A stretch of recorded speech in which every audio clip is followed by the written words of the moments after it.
I'm Beverly. Standing in the middle of the reception hall, surrounded by the lively chatter and the soft melody of the band, I caught sight of my father hovering at the edge of the ballroom.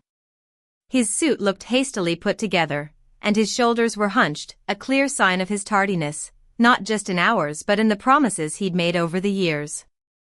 As I watched him, memories came flooding back, taking me to the moments that led up to this very day. I remembered sitting in the bridal suite, the silk of my gown pooling around me like a river of moonlight on the carpet.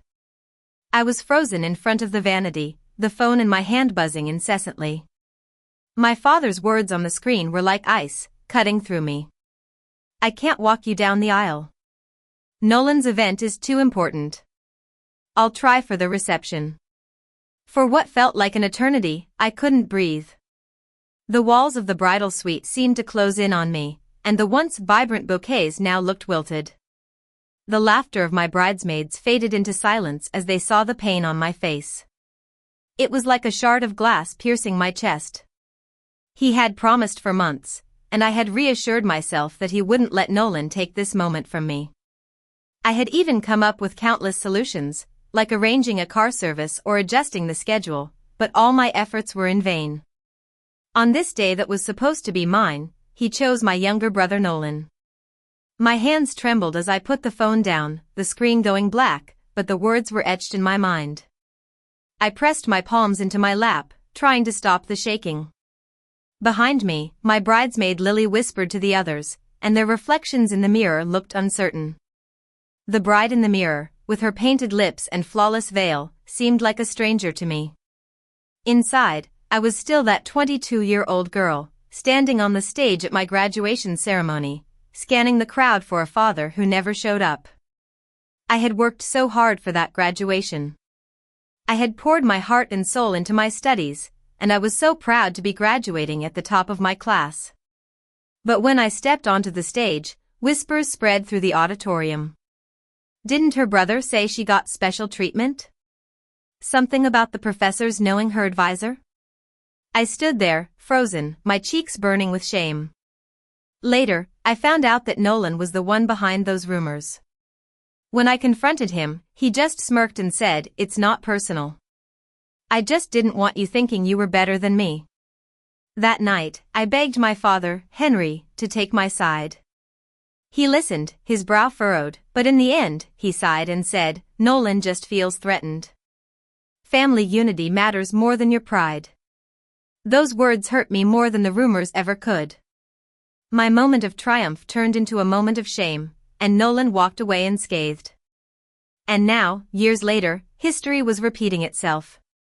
Nolan had dangled another important event in front of my father, and my father had caved in once again. A part of me wondered if Nolan even needed that event or if it was just another way to make me feel small. My chest ached, but beneath the ache there was a growing anger. Maybe I was done being the one who always took the pain. Just then, my phone buzzed again. It was my Uncle Leo. His voice came through the phone, sharp and full of anger. "Beverly, I just spoke to your father. He told me he isn't walking you down the aisle.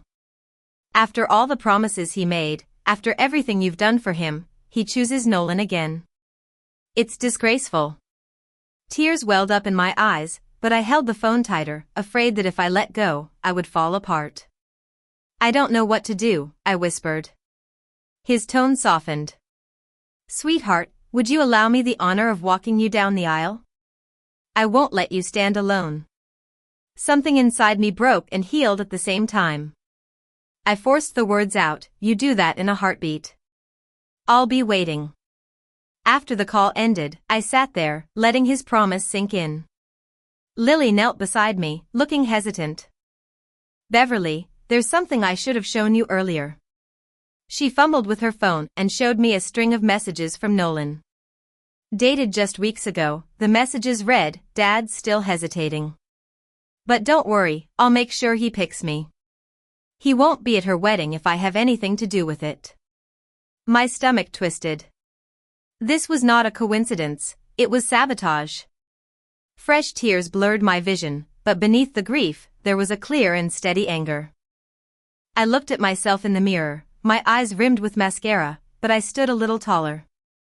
He may have chosen Nolan, but I'm not letting Nolan take this day from me, I said quietly. Just then, the door opened, and Mrs. Amelia Thompson, the wedding planner, stepped in. She was elegant in her pale blue suit, but her eyes immediately fell on my blotchy cheeks and trembling hands. She crossed the room and took my hands in hers. Leo just called me. I know what happened, Beverly. I'm so sorry. Her voice was full of understanding, and that almost made me break down. He promised, I whispered. He promised he'd be here for me. Amelia's face tightened. When I got married, my father refused to come. He said my choice of husband was a disgrace to our family. I waited until the last moment, hoping he'd change his mind, but he never did. For years, I kept trying to please him, but all it brought me was heartbreak. You have a choice now, Beverly. You can keep chasing what your father refuses to give, or you can turn to the people who are here, who love you. Her words hit me like a ton of bricks. I thought of Uncle Leo on his way, of my fiancé Ethan waiting at the altar, and of Amelia standing here, offering me the kind of support I hadn't felt since my mother passed away. The ache in my chest didn't go away, but it shifted, making room for something stronger. Just then, Uncle Leo arrived.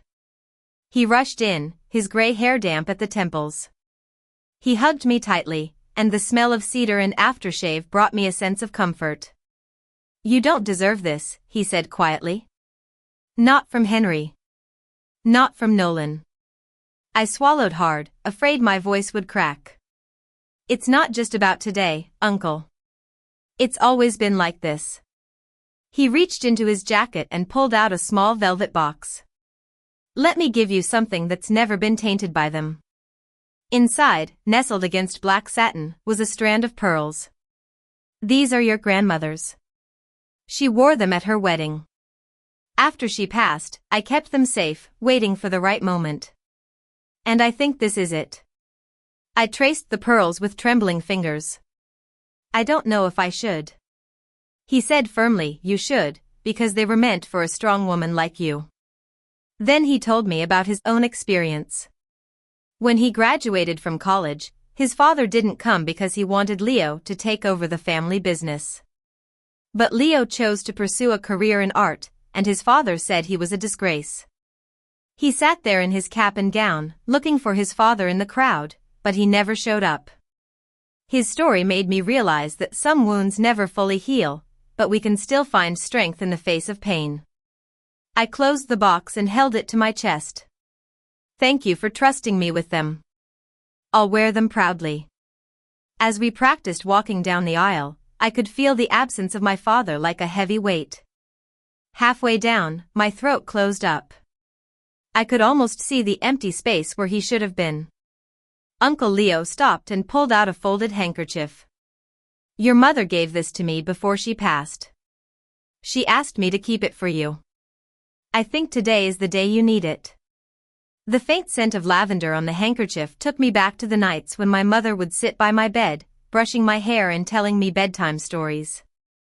I miss her so much, I whispered. I know, he said, his voice rough. But she's here, in these pearls, in this handkerchief, and in you. We walked down the aisle again, and this time, my steps were in sync with Uncle Leo's. At the altar, I lifted my chin. The absence still hurt, but it no longer controlled me. When we reached the altar, Uncle Leo placed my hand in Ethan's. She's yours to cherish, he whispered. As I stood there, ready to speak my vows, the faint creak of the chapel doors announced another arrival. I knew it was my father. At the reception, my cousin Ryan rushed over to me, his face tight. Beverly, you need to see this. He showed me the group chat messages on his phone. Nolan's words were sharp and mocking. Dad's waffling, but don't worry, I'll make sure he skips her big day. Drinks at the club, same time as the ceremony. He'll choose me. Photos filled the screen, showing Nolan surrounded by friends, raising cocktails, right at the moment I was walking down the aisle with Uncle Leo. Ryan's voice hardened. He planned it. He moved the time 3 times to match your wedding schedule. My father stood a few feet away, his face pale as he saw the images. For once, there was no excuse. I pressed my hand against the pearls at my throat, steadying myself. I turned to face him. Every eye in the room was on me. He stepped closer, his mouth opening and closing before he finally said, "Beverly, I didn't know Nolan had done this." If I had. I cut him off. You would have what? Kept your word just once. You've been making this choice for years. Today just proved what I already knew. He flinched, the color draining from his face. I want to apologize, he said, louder this time. No, I said firmly. You made your choice. Now I'm making mine. I turned away and walked across the dance floor to Uncle Leo. When the music changed, he offered me his arm, and I took it without hesitation. We danced together, and he whispered, "You look radiant." For once, I feel it, I replied. When the song ended, Ethan stepped in and held me close. You're not alone anymore, he murmured. I rested my head on his shoulder, and the ache in my chest began to fade. Beyond him, I saw my father standing at the edge, looking small and defeated. But I no longer felt the need to bridge the gap. The strings that tied me to his approval had finally snapped, and I felt free. Months later, we were gathered at Amelia's house. The autumn sunlight filtered through the windows, casting a warm glow over the table.